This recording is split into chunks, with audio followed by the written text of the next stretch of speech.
We're just coming to my first cricket club, Sneyd Cricket Club. At the age of 13, me and my cousin Cass, we used to play here. Right. And we used to sometimes walk from Shelton. It's like 2.5 miles, 3 miles. And we used to share the bag. He used to carry it halfway. Then I used to carry it halfway. And we used to have Jess and Joan. Yes, I remember them well. Really looked after us. Yeah. You know, Jess was a coach for Staffordshire under-19 for many years. He helped players like Dominic Core, Alan Richardson, Vikram Solanki, Jeremy Sneyd. Yeah. All these guys played for England. Now look at the place. It's where the pavilion used to be, or car park rather. Car park was there. Car park there. The scoreboard was... Scoreboard was there on the corner. That's right. We've had some greats play here as well. We've had people like, say, Gary Sobers, Wes Hall, Lance Gibbs, some great West Indians. Honestly, really sad when I come and have a look at this place. Let's go have a look at the nets around the corner. They're still here. So what happened here is, I think in the 2000s, the place was vandalized. Yes. It was burnt down. Yes. And we had no support from the council. This is where the pavilion was here. Yeah, I remember it. Wooden pavilion got burnt down. At that time, I was at university. Yeah. And when I had returned from university, everything was gone. I just wish Jess and Joan were around today. Now I'm in a position that I could have helped them. When I see this part, it makes me really, really sad. Look at the old nets. They're still here. Yeah. They've probably been here since 2000. Yeah. That was the last time they've probably been used.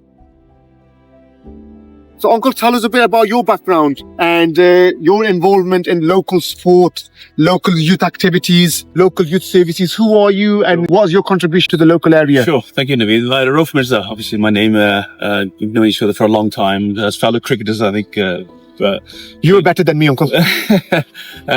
Thank you. Very, very kind of you. But we played the local leagues for a long time. I've been in Stoke-on-Trent since the age of 10, so I think I understand a lot about Stoke-on-Trent and particularly young. My contributions to the city have been in different ways. So we started the first ever sports club called Sport Asians straight after when I finished university. The youth club, cricket team, football team. So it was a way to get young people off the streets and do something productive.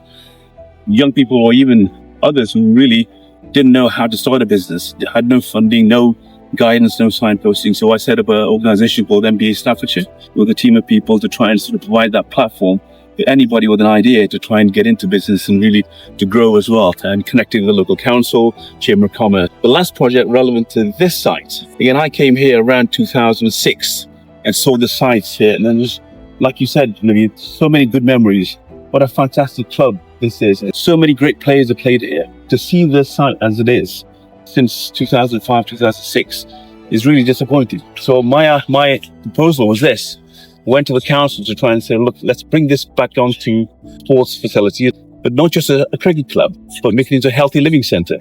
So the proposal I put to the council was really a healthy living centre. So bring the cricket pitch back to use this as a football pitch and for floodlit cricket as well as hockey and everything else.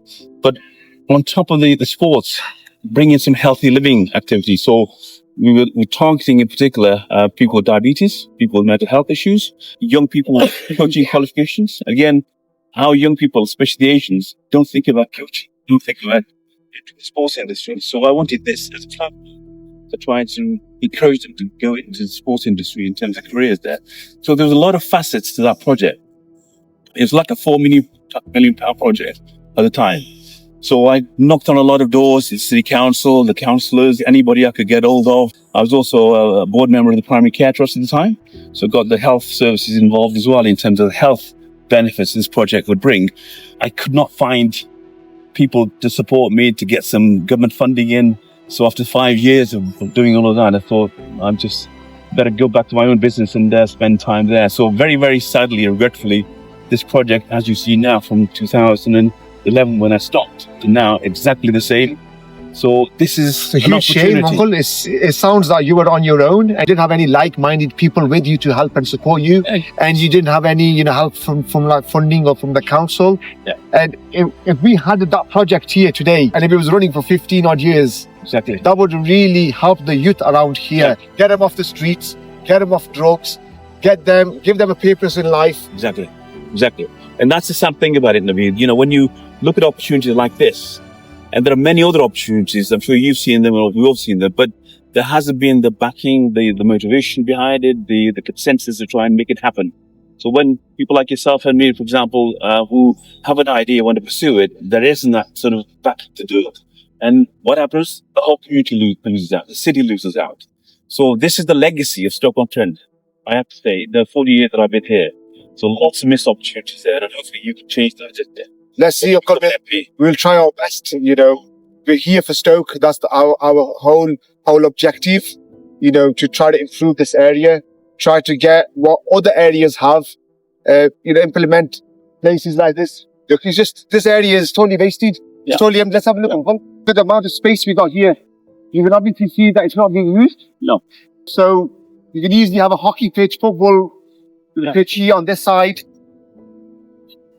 Reinstate the cricket club. Jess and Joan would be really, really sad. And, you know, if we could do something in their memory to restart something here, that would be amazing.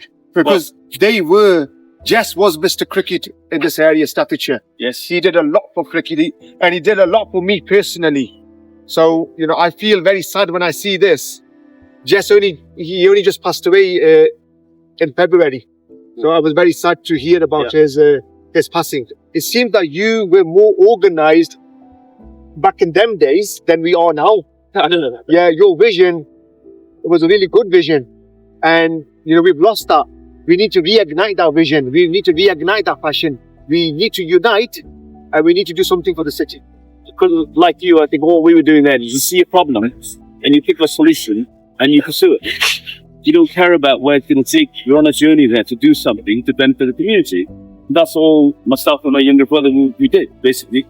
Set up the sport agent club, let's set up the business association, and then this is the track. This is the healthy living sector. You can see the track here still. Good.